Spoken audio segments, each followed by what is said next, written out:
Vous écoutez Drops of the Lectionary, la méditation quotidienne de la parole de Dieu proposée par l'ADAL, l'Aumônerie Diocésaine de l'Apostolat des Laïcs de l'Archidiocèse de Douala.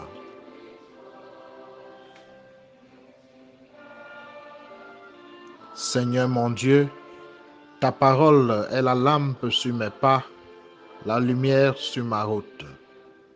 Que ta parole éclaire mon chemin en ce jour pour ta plus grande gloire. Amen.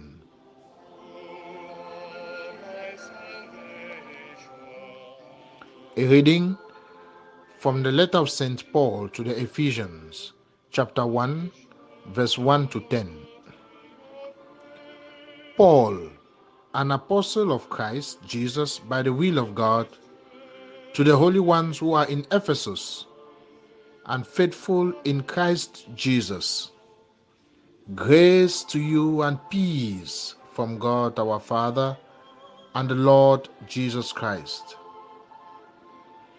Blessed be the God and Father of our Lord Jesus Christ, who has blessed us in Christ with every spiritual blessing in the heavens, as he chose us in him before the foundation of the world, to be holy and without blemish before him.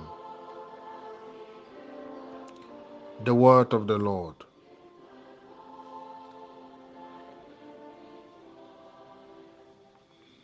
Chers frères et sœurs en Christ, après la lecture de la lettre aux Galates, le lectionnaire nous invite à lire une autre belle lettre que la tradition biblique attribue toujours à Saint Paul.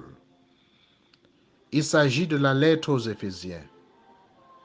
Pendant les 9 prochains jours, nous aurons à écouter le Seigneur nous parler à travers cette lettre, inspirée et écrite il y a plus de 2000 ans, mais dont l'actualité pour nous aujourd'hui ne souffre de rien, car elle est parole de Dieu pour nous.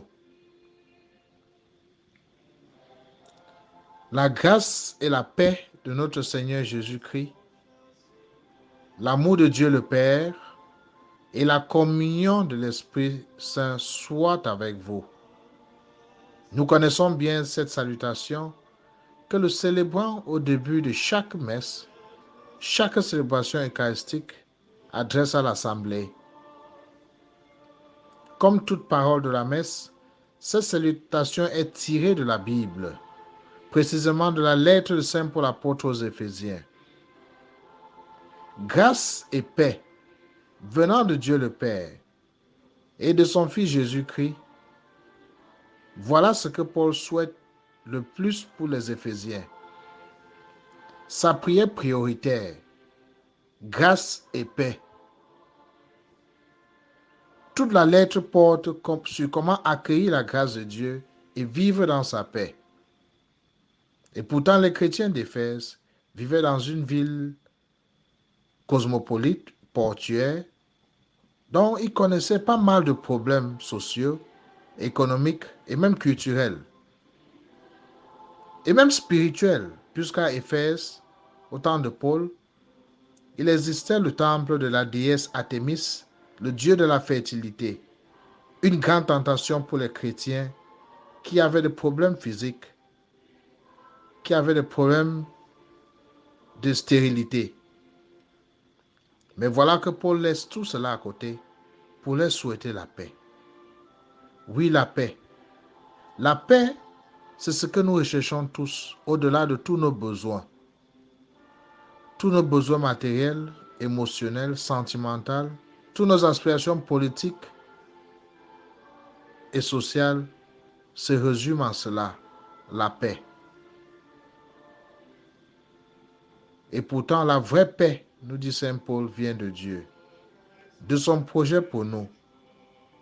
Un projet que Paul explique pas à pas dans cette lettre et que nous allons découvrir. Le projet appelé les mystères cachés depuis la fondation du monde. C'est-à-dire que le Seigneur a toujours voulu que nous soyons en paix. Et pour cela, il s'est déployé sans réserve en son Fils. Le Christ donne un sens à notre paix. La paix recherchée dans nos cœurs. En donnant un sens à notre passé, à notre présent, à notre avenir, il donne un contenu à la paix que nous recherchons. En Jésus, Dieu reconstruit une nouvelle histoire pour nous, une histoire fondée non plus sur nos projets égoïstes et personnels, qui conduisent le plus souvent à notre tristesse et à l'angoisse, mais plutôt sur son projet à lui. Le projet de rendre toutes choses saintes et bénies dans son Fils. Voilà le nouveau projet de paix dans notre monde. Sans le Christ, sans la paix qui découle du Christ, fondée sur la réconciliation, sur l'amour du prochain, nous ne serons avancés comme peuple, comme monde. Nous-mêmes personnellement, nous ne serons jamais en paix. There is every reason around us why the world is not at peace.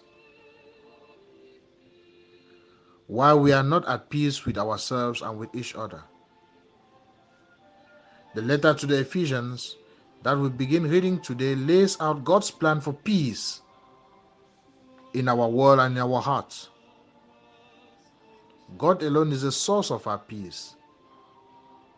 Do not be deceived by the illusions and empty hopes that human hands can bring peace.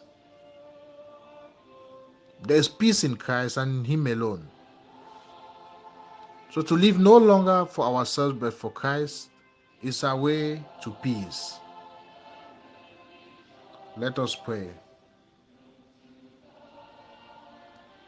Lord, beyond all the worries that I begin this day with and that I may encounter this day, may your peace, your grace and peace from our Lord Jesus Christ, rooted in your love for me and in the communion of the Holy Spirit, dwell in my heart and lead me onward in all I do. Amen. May the Almighty God bless you, the Father, the Son, and the Holy Spirit. This is Father Michael with Adal.